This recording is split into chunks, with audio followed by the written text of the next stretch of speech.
Good afternoon, everyone. For those who may not have met me yet, I'm Liz McCormick. I'm the new Dean for Academic Affairs, and it's a pleasure to be with you all this afternoon. I'd like to welcome you to today's Common Hour, which is this semester's Karofsky Faculty Encore lecture. The Karofsky Family Fund was established by Paul Karofsky, class of '66, his brother Peter Karofsky, class of '62, and Paul's son David Karofsky, class of '93, all in memory of their father and David's grandfather, Sidney Karofsky. The fund, which is underwritten by the Sidney Karofsky Prize for Junior Faculty, added the Common Hour Karofsky Lectures in the spring of 2000. The Karofsky Faculty Encore Lecture features a Bowdoin faculty member chosen by members of the student body and honors that faculty member as a teacher and a role model. It is my pleasure to introduce Sarah Bay-Cheng, Department Chair and Professor of Theater and Dance, who was selected this year by students to deliver the Karofsky Faculty Encore Lecture this spring of 2018. Professor Bay-Cheng teaches theater history and theory, dramatic literature, and digital media performance. Her research focuses on the intersections among performance and media, including histories of cinema, social media, and computer technology in contemporary performance. Her recent publications include Performance in Media, Taxonomies for a Changing Field in 2015, and Mapping Intermediality in Performance in 2010. In addition to these, she also has several published essays in journals, for example, the Theater Journal, Theater Contemporary Theater Review, and Performance Research, among others. Her current monograph project explores digital historiography and performance. Professor Bay-Cheng's talk is titled Love and Information, Contemporary Performance and Digital Culture, which further serves as an introduction to the working process and ideas behind the upcoming production of British playwright Caryl Churchill's Love and Information, for which she's serving as director, taking place this weekend in Pickard Theater. Please join me in welcoming Sarah to the stage.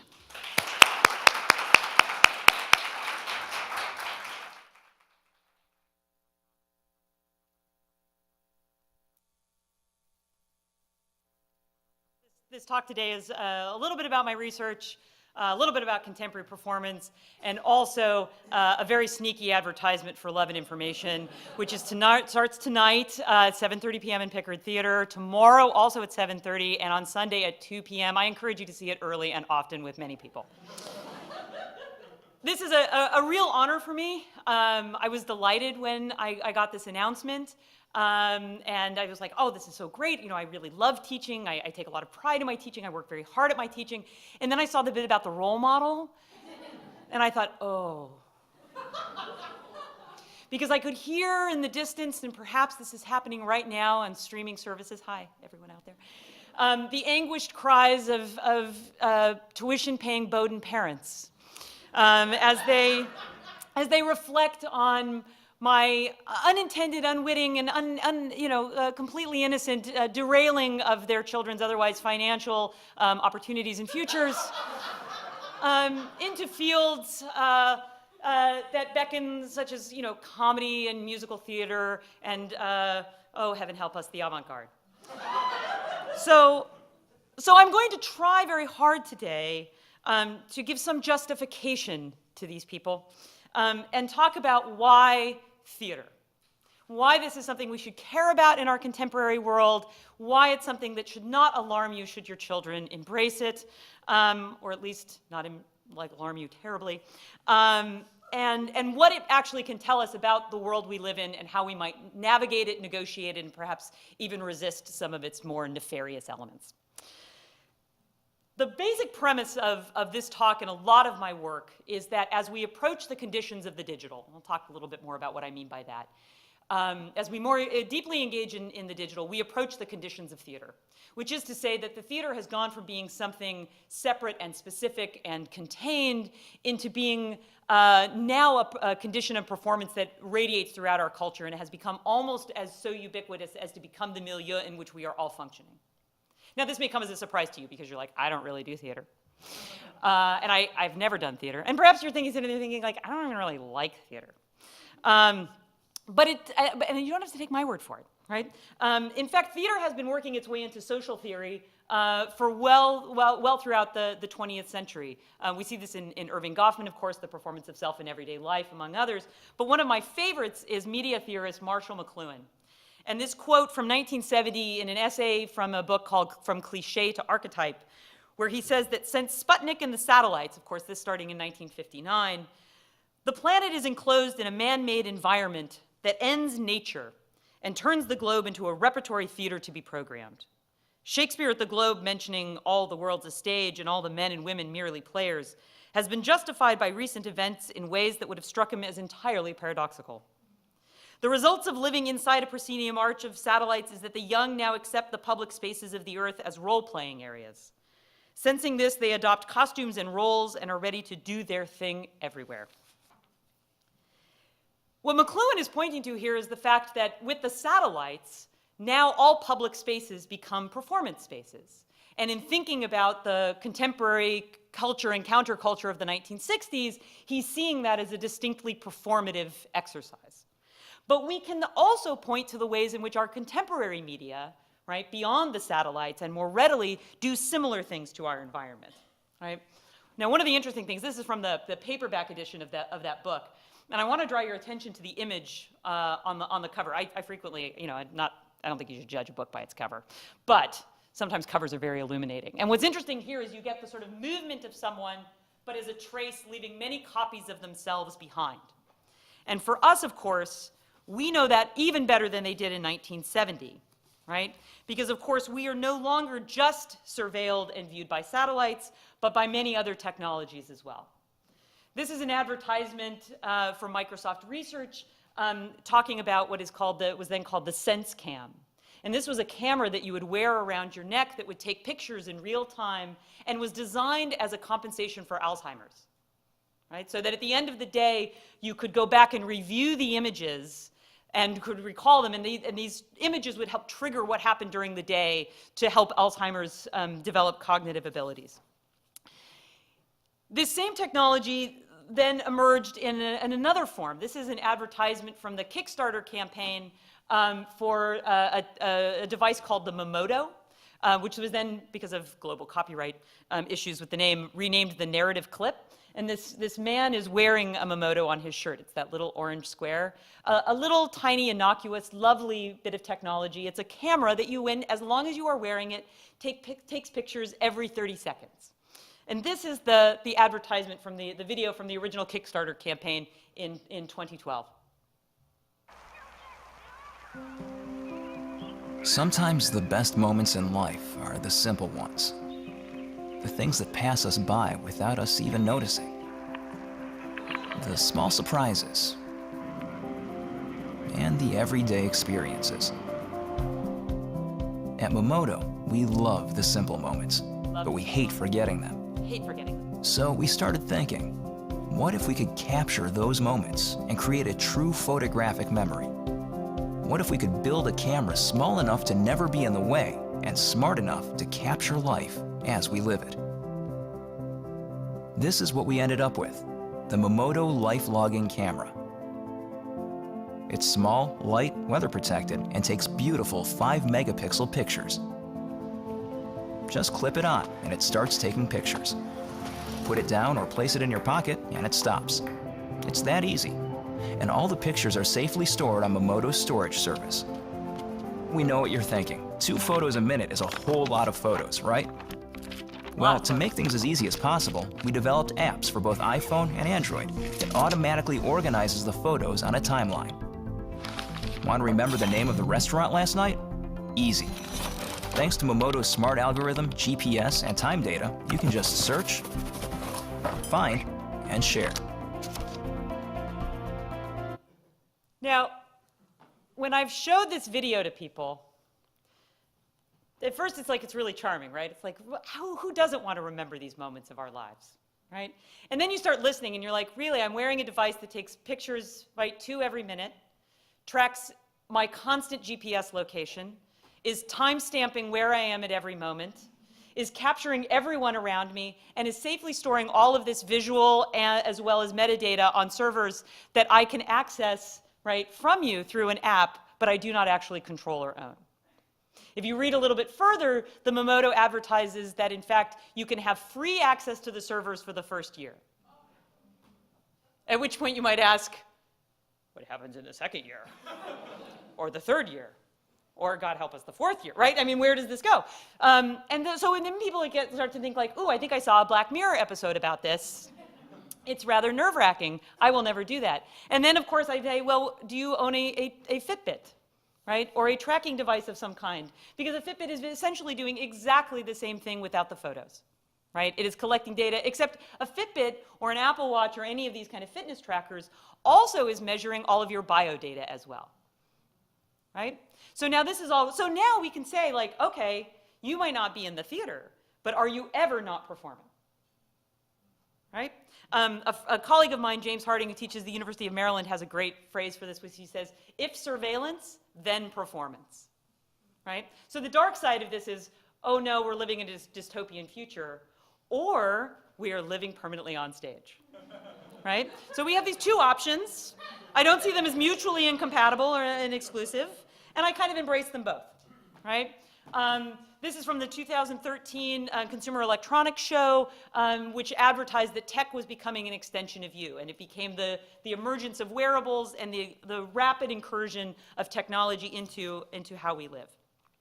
And I would also say that this is not just concerned with the physical experience in our daily culture. It is also largely infiltrating even the metaphysical experience of daily culture, right? So this is an image of the St. Peter's, where a crowd gathered to witness Pope John Paul II's body being carried into the basilica. This is in 2005, right? Less than a decade later, right? So this is people gathering to mourn the Pope. By 2013, right, this is what the image looked like when Pope Francis was installed at the same place. Right? So this is not a gradual shift, right? This is not a, I'll go back and forth between them because it's, right? Like devotion, right? Catholic devotion and attention to the mourning and the passing of a pope, and then the welcoming of a new pope. This is only 8 years later, right? And what's great about this first image is right down here. I'm gonna go out of my light. Like one little, right? Like, and it's probably like a 1.2 megapixel camera, right? So who knows what that actually recorded at that moment, right? Versus, I like the person who's like, I'm here with my iPad. Right? So this is, in many ways, how contemporary culture has changed. And I would say that, you know, devotion comes in many forms.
Sorry, that clip went on a little long. Sorry.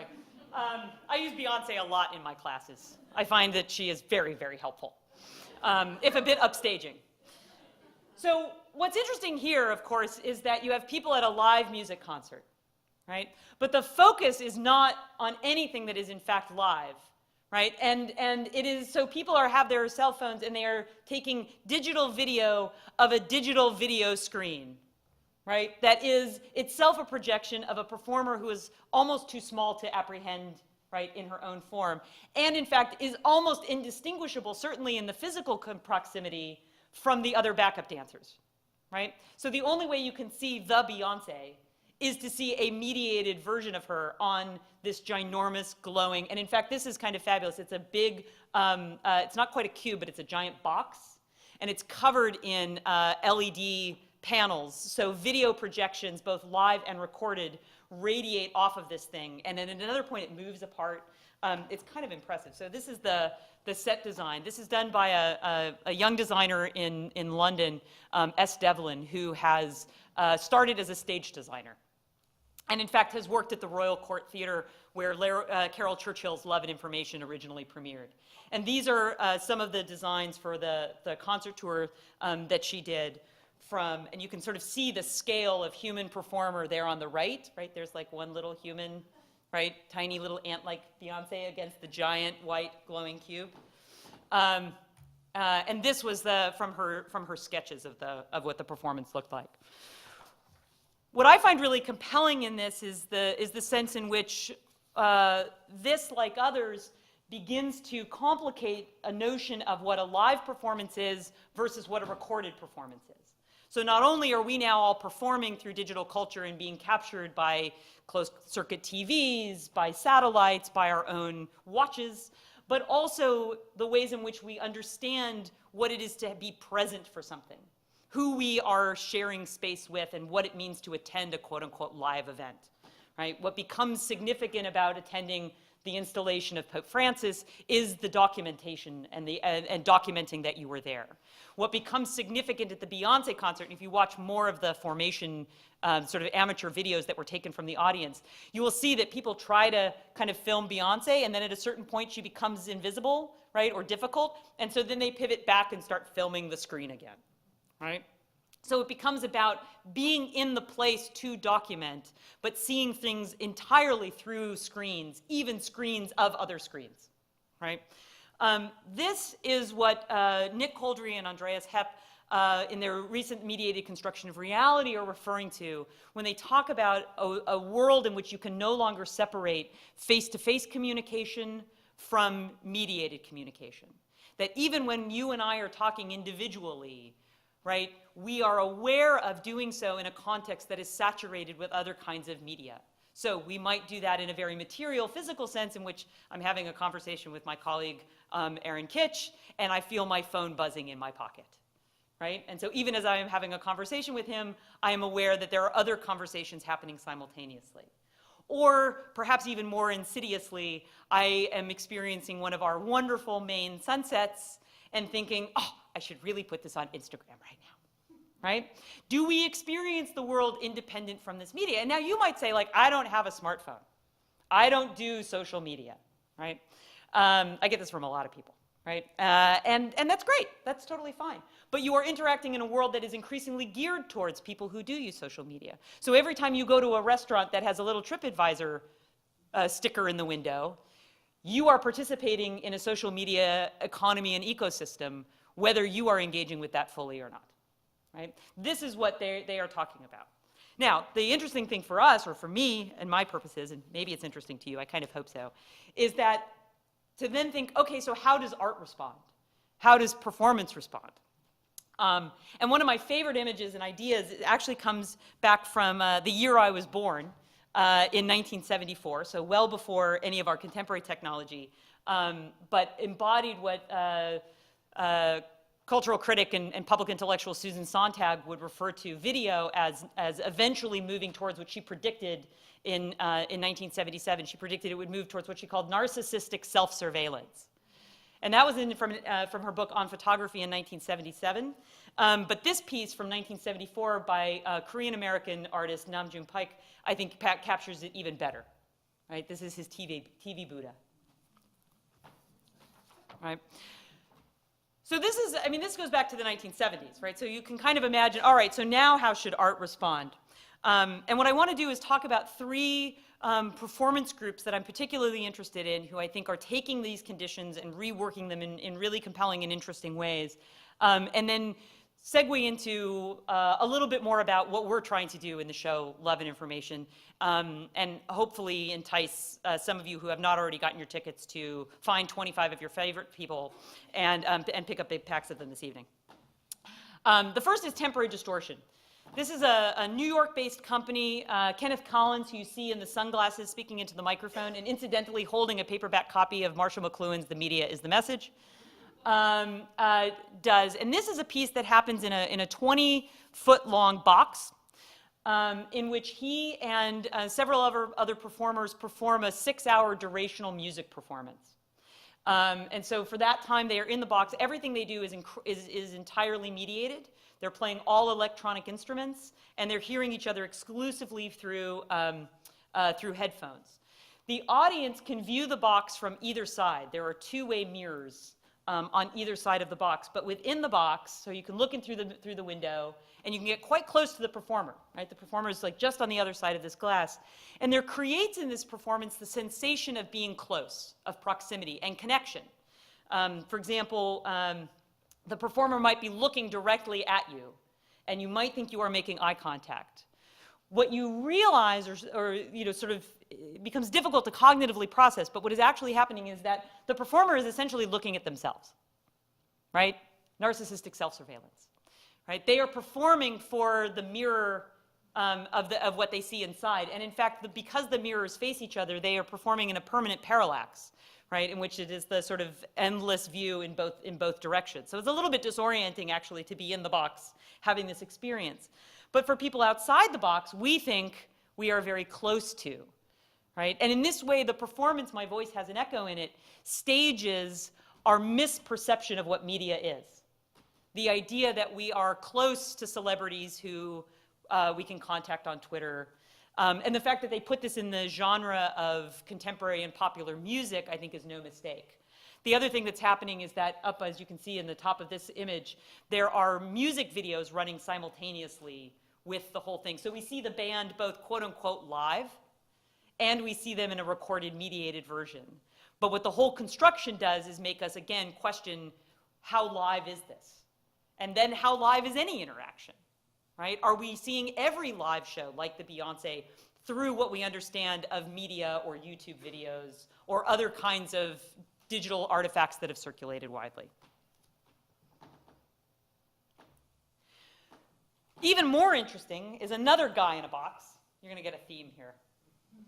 And for those of you who already know something of Love and Information in our production, you're also going to think like, oh, I knew it. I'll come around to that joke at the end. This is a Dutch performance artist, Dries Verhoeven. And Verhoeven is really interesting because he does a lot of work in public spaces. And for this piece called Wanna Play, Love in the Time of Grindr, he installed a giant box in the middle of a public square. So originally this was co-commissioned for the Spring Festival in Utrecht in the Netherlands and also for the Hebel am Ufer Theater in Berlin. And in both instances, he set up this box in which he lived continuously for the duration of the performance, right? So here you have him sleeping, right? There's him, and you could, and when I talked about this with friends of mine in Utrecht, they said, yeah, you know, over time, Dries is kind of like a pet. You know, everybody would like go and check in on him and like, how's Dries doing in his, you know, terrarium today? Okay, good. They kind of move on, right? So he was always there. He lived there kind of continuously.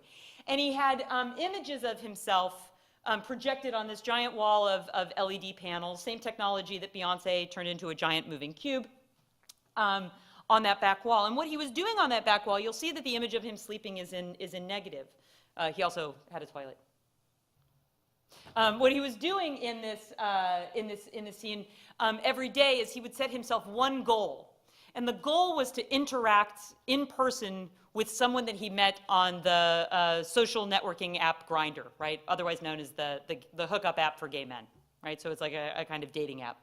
And he would try to create intimate but non-sexual interactions with people that he met through the app and get them to come to his box and do that. So all of his Grindr profile and images and chats were projected in negative on this box, as well as oops, I don't have that image, as well as the images of other, oh wait, here it's, no, where did it go? There it is. You can see the images of other people that he's chatting with, right? So these are the sort of inverted torsos of people that he's talking with in real time through the app. He did this because he became aware that, so Dries is a gay man, and he started going to, noticing something when he went to gay clubs and gay spaces, in that there would be a kind of public, social, physical space, like a dance floor, and then all of a sudden men were running off to the corners to check their phones.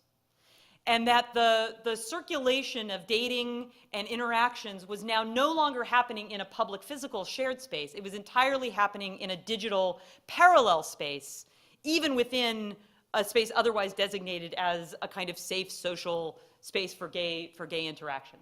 And so he was interested in pulling those edges, right, this kind of hidden digital echo, into the main space of staging it in person. The project went very well, except when he was doing it in Berlin, he ran into a bit of trouble, in which he started chatting, and we might say also flirting with someone that he had met online, and did not disclose the circumstances of his living situation. Man came to the box and realized that all of his chats and their interactions, I'll sort of skip ahead to, again, what the chats, had been part of a public display.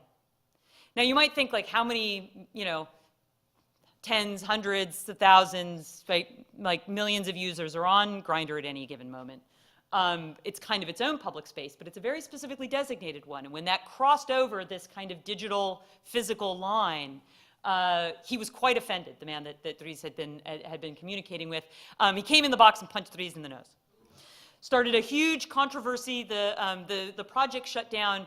And it was a topic of real conversation among the gay community, in particular in Berlin, about issues of privacy and exposure and outing, and how the digital and the physical and the material and the live all interact. So one might find tremendous ethical fault with Verhoeven's project in this instance, but it highlights precisely that ambiguity and that in-between space of the live and the digital, and the fact that as a culture, we are still struggling with how to define those boundaries and those edges, and particularly where are the ethos, what is the ethics of performance in that context. Verhoeven is not unaware of ethics. His most recent project is in fact this work called Guilty Landscapes, and it's a project that is dedicated to, it sort of asks the question, like, what if the news talked back to you? And the way that this project works is you go into an enclosed space, the white cube of the gallery, right? So an enclosed viewing gallery, and it's for one audience member at a time, right? So one person walks in, and you see someone, right, in an environment of a guilty landscape, right? So this is in the slums of Port-au-Prince in Haiti, right? Post-earthquake in particular. Another one might be a sweatshop in China. And as you move into the space, there's a person within this quote-unquote guilty landscape. As the audience member stands there and watches, over time you realize that, in fact, because of the way that the performer on screen is reacting, that they in fact can see you. And they will begin imitating and responding to your gestures and your movements.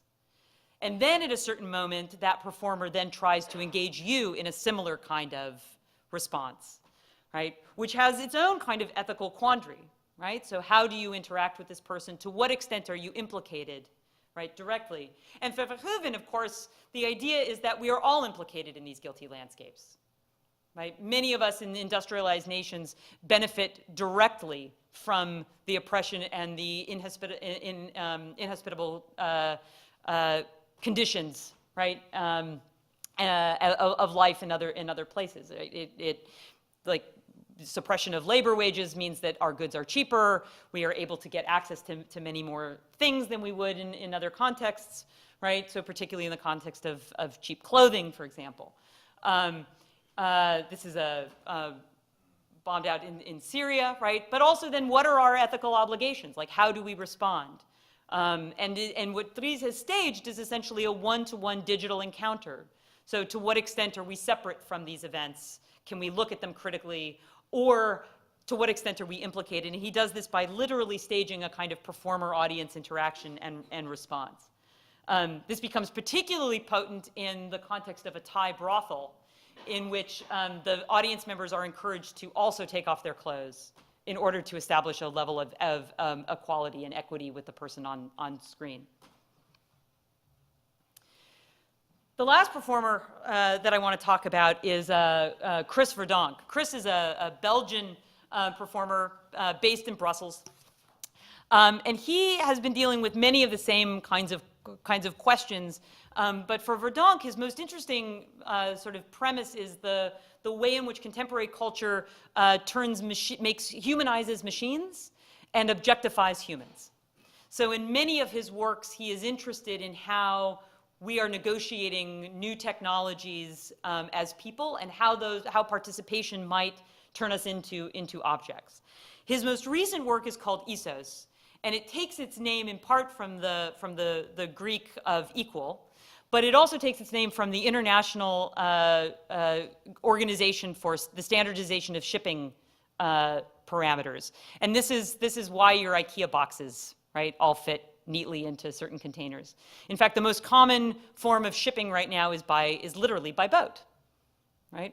And by boats, in order to, and you've probably seen them on the news or TV, and in ports you have, or down at, like, you know, if you go to Portland, right, the land of port, you will see these giant shipping containers, right? And they are all exactly the same size all over the world. And they are all exactly the same size so that companies can standardize their packing procedures to create the most efficient transfer of global goods via the oceans.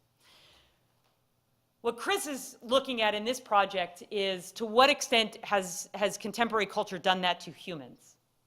And so he has created a piece which is presented entirely in these boxes. So it's this, there's an array of 9 exhibition boxes that you look into, so you can see this person leaning in here, that you look into from the top. And the top are these two open frames, and in those frames are stereoscopic glasses that causes you to see the images within the box in a simulation of 3 dimensions. And the 3 dimensions, or the images that are in there, are in fact these little worlds that he builds. And these worlds are based on the writings of British science fiction writer J.G. Ballard, particularly the Atrocity exhibition, among others. And this one is a scene in which a man and a woman are caught in a loop. And the man becomes very disoriented because the TV keeps telling him the same thing over and over again. And so he feels like he is caught in a temporal loop that he cannot break out of. And in fact, as he comments on being in a loop, what we realize is this is a video that is itself in a loop. Right? And at one point, he talks about wanting to hug his TV. And at that moment, if you think back to this person here, you realize that you too are hugging your TV. Right? That as you lean over the box and gaze within it, you are engaged in a similar kind of action that he is engaged within. The other thing that's incredibly strange and impossible to convey in this format is that the images of the people appear to be 3-dimensional. So they actually look like small-scale humans moving around. He calls them creatures. And they do take on this kind of uncanny simulation within these little boxes. The other thing that happens with them, this is a different box, is that they look up at you. And this also becomes a kind of startling realization, right? In the way that they move. And part of his point here is so he reinforces the 3 dimensions with the grid, but is the way in which the more of us use the same kinds of technologies, the more all of us use the same kind of mechanizations, we are habituating ourselves to the same kinds of gestures, to the same kinds of activities. We are standardizing ourselves. We are making ourselves and remaking ourselves to fit ever better within a kind of contemporary digital culture that often has at its core a kind of economic goal that we may or may not agree with, that we may or may not share, that we may or may not fully participate in, right? But we are being automated, even if we are engaged in activities that are not, by definition, sort of, factory automation or something like that. This is just a weird one where a guy floats and laughs. Right? He just lays on his back laughing at you. Which I have to say, it comes as a little bit of a relief because it's kind of a downer of a display. Not as much, though, as his new exhibition or his new performance. He is currently doing a project called Conversations for the End of the World. He's an uplifting guy. And that is a play in which he has taken apocalyptic texts from all different sources. And as people recite them to each other in conversations, he slowly pours pounds and tons of ash onto the stage until all of the ash rises and completely submerges the performers. And then the performance continues for about 20 minutes after, when we can't see anything. We just see the ashen landscape that has submerged them.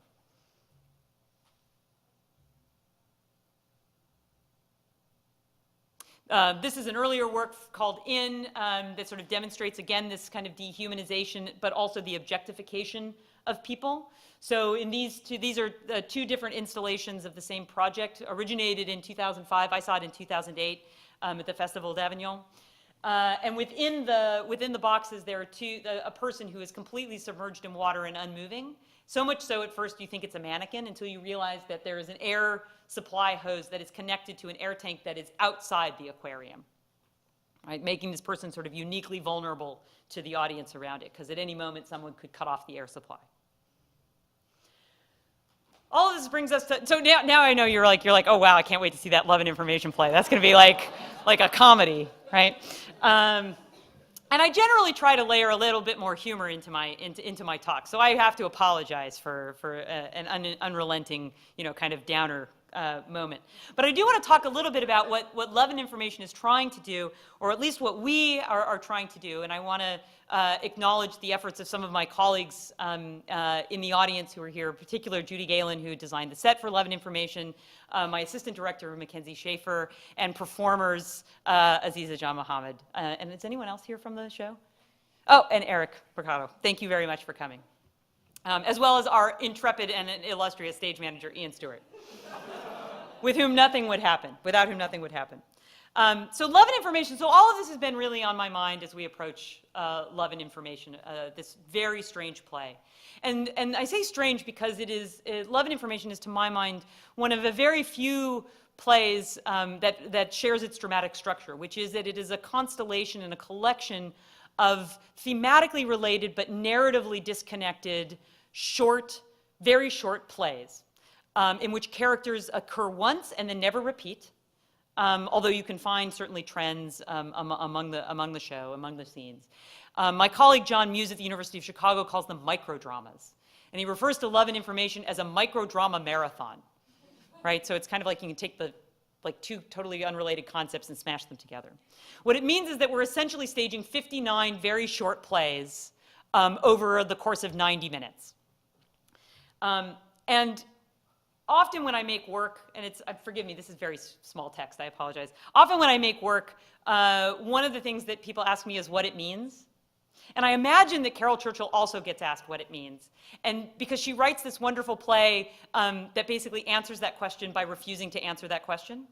So this is one of the short plays. This is the play in its entirety, right? So this is the entire play, right? Just this text. I haven't left anything out. It's two people, we think. There are no characters given. I haven't taken them out. There's no scenario offered. This is left untouched. This is just what the play looks like. But I draw your attention to the kind of wonderful, and actually Aziza is in this play, which is the question of, well, what does it mean? And then to which the character responds, it doesn't mean something. There isn't exactly another thing that it means. And I think that this is Caryl Churchill's refusal to foreclose meaning in this show, right? That she is opening up tremendous possibilities. There are no characters, there are no scenarios, and yet there is lots in this play that should be familiar, right? There are references that are part of our everyday experiences, so much so that they risk becoming banal were they not put in such a weird context, right? And so what she does is to, like Bertolt Brecht, the playwright she most emulates, particularly in her early career, she defamiliarizes and makes strange what these ideas are, what our experience in digital culture is, so that we can look at it anew, so that we can find something original and specific and see what's going on around us in that particular moment. But I can't answer the question, what does it mean? Because it doesn't mean anything, something. There isn't exactly one other thing that it means. The original production for this was, perhaps not surprising after the other images I've showed you, staged in a glowing white cube, right? And this cube is actually quite spectacular because the scene changes were almost instantaneous, and you couldn't figure out how people were getting off stage and coming on. And those are the moments of theater that I love the most, right? It's theater magic, right? And they were absolutely fantastic. This is our set. We have a slightly smaller budget than the Royal Court. So you will not get the giant glowing screen. I did originally put in a request for the formation set. I was like, can we do something along those lines? That would be great. And I was told no, I could not do that. But Judy has done an absolutely spectacular job in creating, on a very small budget, did you hear me, Liz? Very small budget, has created a really wonderful playing space for us and the actors. Again, based on the idea of the cube and the box, and the idea of screens kind of saturating our daily life and our interactions. And so we have taken these human, live connections, moments of intimacy, moments of love, and we've staged them in these little boxes, right? And they've generated some really wonderful discoveries in the text and some hopefully wonderful and incredibly fun and yes, also funny moments on stage for our audience. We also use live streaming video with the idea that we are never only now in one place at one time, right? There are, like, if you think back to that Marshall McLuhan book cover, we are leaving traces, digital traces of ourselves everywhere all the time. And they are also doing all kinds of social labor on our behalf, right? Right now, I am trusting that my Twitter feed is generating audiences, right, for the show. We did a takeover, thank you to communications and IT, we did a takeover of the Bowdoin College Instagram feed on Saturday, right? And I relied on that to do a whole lot of labor in reposting and retweeting and things like that. So when we stage things on stage, we rarely leave them only there, right? They usually have some kind of digital echo happening simultaneously. We've also managed to really stretch the parameters of the space because Pickard is not itself a black box or a white cube. It is a proscenium, and so we are breaking out of the box and the screen-like parameters of the proscenium as well. I'm not going to say more about what's going on here. The last weird element is that we have created the character of the social media musician. And the role of the musician, you'll see this arrow pointing to this person down left, or if you're watching in the audience, to your right at the edge of the stage. And that person is essentially playing social media throughout the entirety of the performance. This also gives the audience an opportunity to interact with the show in real time via Twitter by using the hashtag Bowdoin. It will also give the opportunity for people who are just using the hashtag Bowdoin to magically and miraculously show up in the middle of our show. All of which the social media musician will have to coordinate, curate, right, and refine, like any kind of improvisational musician does, into a steady and comprehensible and hopefully kind of coherent and interesting stream that does not also detract from the amazing performances happening on stage right beside it. I'm going to end with a final, so I said it would get happy, right? So I'm going to end with sex, which seems like a perfectly acceptable place. Apologies to the parents. Did I mention the apologies to parents? So this is again an entirety of the play from Love and Information, which reads as you can see, right? One character says, what sex evolved to do is to get information from two sets of genes, so you get offspring that's not identical to you. Otherwise, you keep getting the same thing over and over again, like hydra or starfish. So sex essentially is information. To which the second character refers, you don't think that while we're doing it, do you? First character, it doesn't hurt to know. Information and also love, if you're lucky. So my final answer to my original question is this, right? This is theater, and it is also why theater. Theater should give us information that is hopefully not the same thing over and over again, like a hydra or a starfish. Theater is about information, it is about ideas, it is about sharing perspectives and critique of culture. It is not just about what the world looks like around us, but it can also be what we want it to be. It is an opportunity to imagine the world not as it is, but what it could change into. And in doing theater, unlike other narrative forms that embrace this all the time, we not only get to imagine new worlds, we invent them, we not only get to see them, but we get to live in them and to share them with others. And all of that is ultimately about information. But it is also, and this has been my experience of doing theater and particularly teaching theater at Bowdoin, it is also fundamentally, if you are lucky, an act of love. Thank you very much.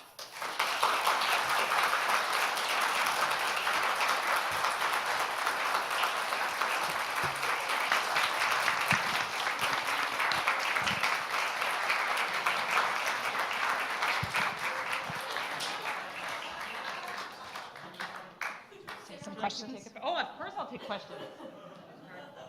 Can you just pass those down the row, please? I think you're required to see it. Thank you very much. Very good. Here you go. Anyone want to fire off a question?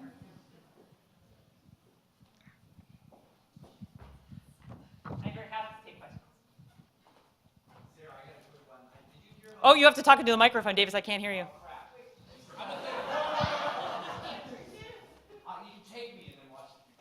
Nope, there's a microphone right there. A couple of days ago, there was a story about, and I didn't know about these people. It's a YouTube channel of two people who just live their lives and eat snacks, and people watch them, and a guy obsessed over them and went down to shoot them, like a couple days ago. I Wow. think cops ended up coming and killing him, but, you know, all the videos were innocuous little things of them sitting at home eating, but it was really popular just to watch kind of nothing on TV, which seems like a sort of a growing field. There's no question there. So this is my colleague Davis Robinson, who teaches comedy, and is always good for a laugh or two. You know, what's interesting there is, so if you know the artist David Levine, he has a project called Habit, which is essentially people doing that in real space. So you're installed in a gallery, and he builds a house, and people live in the house for the duration of the period of the performance, and then people can come in and look entirely. And one of the things that they found is that they had to increase security. So there is a sense in which digital proximity and the erosion of privacy does facilitate can facilitate some very strange kind of interactions and even dangerous ones. The other project that I think is really worth looking at is a project by Walid Rod called Domestic Terrorism. Rod is an Iraqi-American who was studying art at the University of Chicago, or the Art Institute of Chicago, when his brother was killed in an air attack in Iraq. And in response to that, he created a piece where he put himself in a gallery space, an enclosed gallery space, and aimed paintball guns at him. And he lived in there. He had a bed and a bathroom and all of that, and invited people on the internet to shoot at him. The subtitle was called Shoot an Iraqi, in part because of his sense of guilt, but also because he felt like he wanted to engage the idea of everyday civilians coming under attack in supposedly safe spaces like their homes. He was worried he wasn't going to be able to get people to engage it, but then it caught on in the blogs, and eventually he had to solicit money to refill the paintball guns. People were shooting him almost 24 hours a day.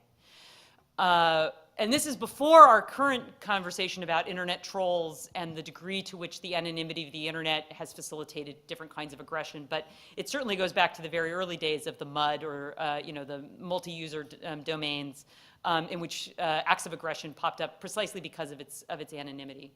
So it's a dangerous mix for sure. I think one of the things that the work I pay attention to highlights is that we think of these things as contained within particular spheres, and that perhaps we can exempt ourselves out of them, and I don't believe that that is true.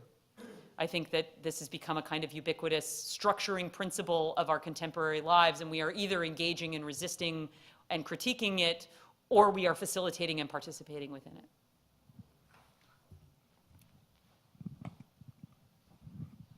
it. Thank you, Sarah. That was a wonderful talk. Equal parts uplifting and depressing. It's comedy and tragedy, right? It's the two masks. But I did want to think more about performance, because I know this is something you think a lot about.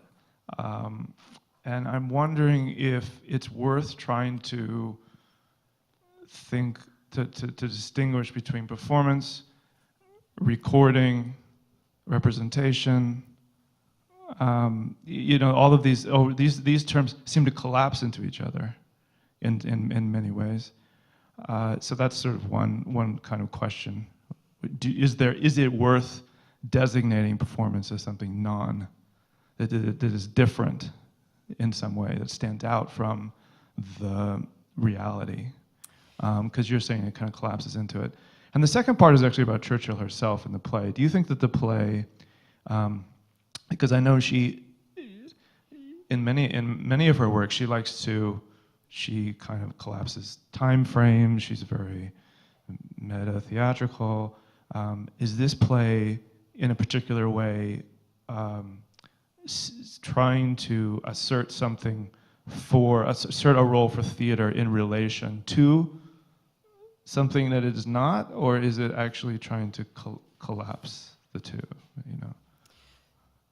So I think it's helpful in some ways to think about what Churchill is doing in this play as an answer to your first question, which is that I do believe that she is invested in and paying attention to the ways in which that, as you allude to in your first question, contemporary digital culture has collapsed many of these distinctions. So reality and representation, live and mediated, the here, then, and now, and co-presence versus, distanced communication, for example. And is there a value in maintaining those distinctions? I think the short answer is that it depends on what you're doing in any given moment.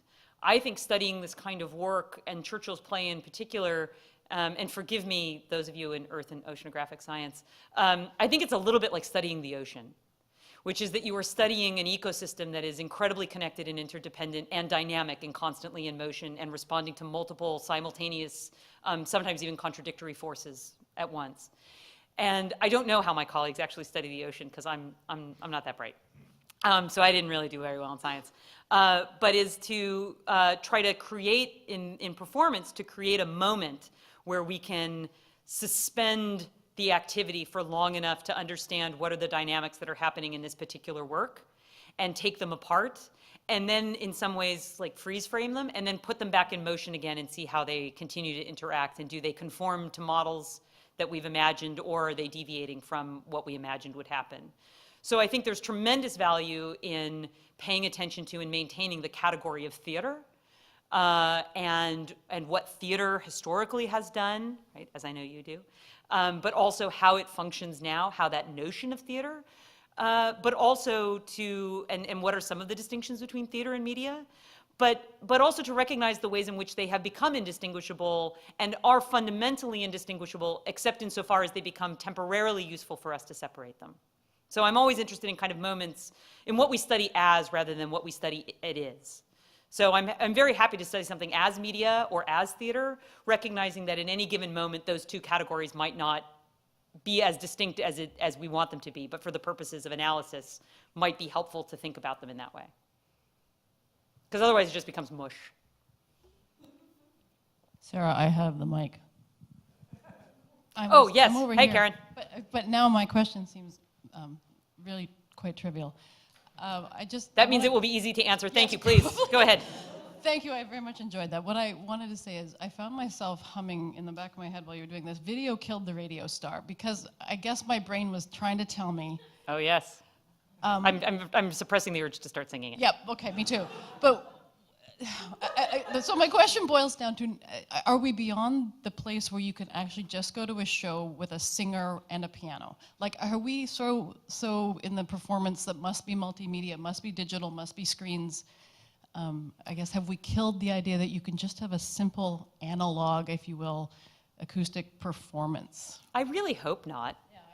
I would agree with everything you said except for the must. I am perhaps the most promiscuous theater goer ever, right? I've taught courses on musical theater and the avant-garde, I've taught courses that fold the avant-garde into musical theater. I love the most popular cheesy stuff, right? My students can attest to this. And I love like the weird stuff that like you can only see in one little corner of Europe at a particular time when the moon is in the right spot. For me, there's room for everything. And if we lose the ability for a performer with a piano, which incidentally we have in the show, just saying. There is a moment, just a performer and a piano.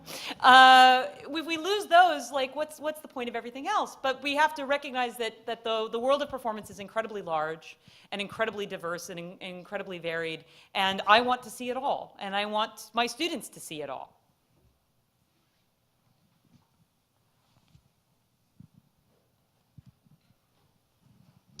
So we're all performing all the time, right? Because we've got our fitness trackers and satellites and whatever.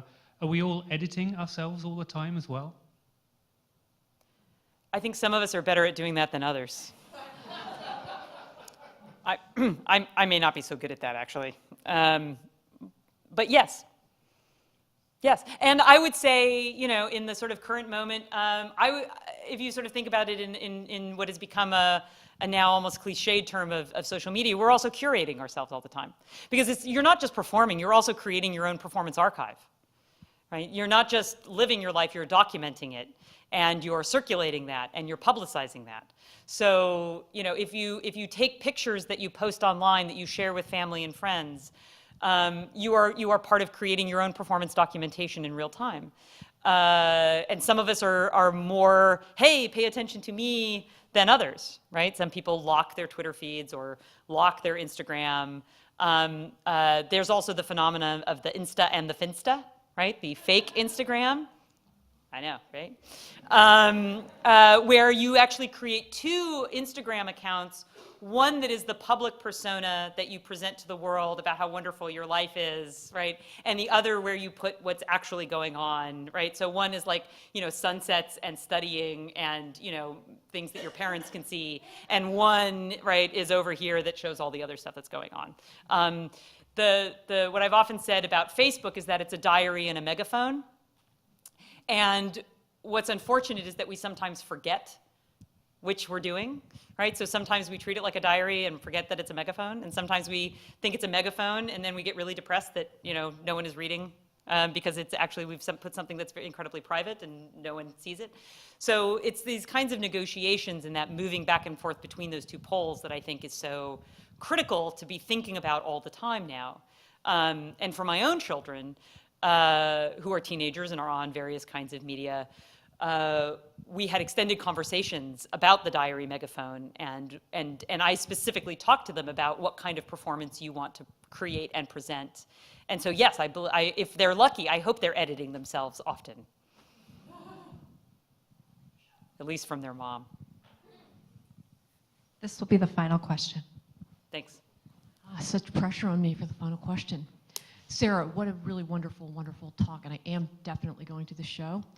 I just wanted to go back to the question of face-to-face itself, in terms of, you know, that issue, is there really actually an unmediated face-to-face? Mm-hmm. I mean, if we go to J.T. Mitchell and what do pictures want, and Sure. images always morph, and there is ultimately no unmediated face-to-face. So is it in some ways that we're not so surprised by this because it's an extension of what we navigate all the time? And I almost wonder if the love piece is that moment where trust somehow works across the unmediated, creates an unmediated moment in the context of. So I know we're at the end of time, so I'll try to be brief. But this is something that could go on much larger, or much longer. The best way to answer that is to say that it's yes and. So most of our social interactions contain some echo of media, both by what we've experienced, because we bring into each personal interaction everything that we've experienced previously. And there's a certain degree to which what we might misperceive as novel in the contemporary moment has traces that go back 100, 200, 400 years. I mean, it's Shakespeare who's talking about the world being a stage, and McLuhan borrowing from Shakespeare, right, to talk about satellites. Certainly, we are the sum of our social interactions in every single moment, and we bring all of that into that moment. And when so many of our social interactions and our world around us is constructed in and through media, and our understanding of reality is largely brought to us through different kinds of media forms, whether that's online or TV or cinema, right? Those echoes, those images, they hang in our heads. But I think for me, and why the value of something called theater, right, however imperfect a kind of form it is, and that moment of the single analog interaction becomes even more vital. And it can feel very artificial. We do an exercise before we start the show in which I ask each of my actors to spend 1 minute. Well, first of all, we turn off all our phones and we put them in a box. And then I ask them to spend 1 minute looking face to face and looking into the eyes of another cast member. And you realize in that moment how difficult the analog exchange is, how difficult a truly unmediated communion with another human being can be, and yet how ultimately fulfilling that is, and how essential. Because as Caryl Churchill's inspiration for a lot of her piece, and I'll sort of conclude on this. Brecht once said that the smallest unit of humanity was not one person, that the smallest unit of humanity was two people. That in order to be fully human and fully ourselves, we have to be in relationship to someone else. And that's what I try to cultivate in the theater.